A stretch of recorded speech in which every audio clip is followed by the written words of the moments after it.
অমা হ'লনে? আই হ'ল এই প্ৰথমৰ পৰা বহি মানে এপৰ হৈছে কি কৰি থাকোঁ কি কৰোঁ হা এই পাউদাৰ সিমানবোৰ পৰা ঘঁহিব লাগে ইমান ষ্টাইল হ'ব বোৱাৰী হ'লি এতিয়া থবা আৰু ৰচোন এই কি ফুট কি লৈছ মানে হা শৰীৰৰ গুটিটো নিচিনাকে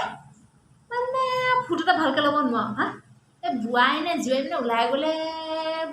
দেখুৱাব লাগে গা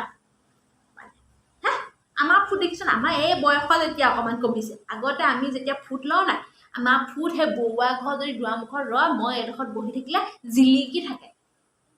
সিহঁতৰ মানে যা এজনী নহাই হৈ থাকিলে দেখোন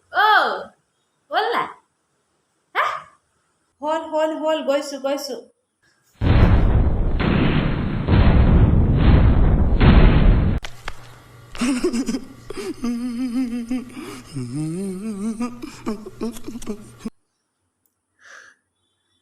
এতিয়া ঠিকে আছেনে মা আপুনি কৈছিলে নহয় আপোনাৰ ফুটটো বোলে ইয়াৰ পৰা বৰুৱা অংকুলৰ ঘৰলৈকে জিলিকে মই এতিয়া এনেকুৱাকে লৈ লৈছো যাতে হেলিকপ্টাৰেদি গ'লেও গম পায় যে মই বোৱাৰী কেনে দেখিছে বলক এতিয়া যাওঁ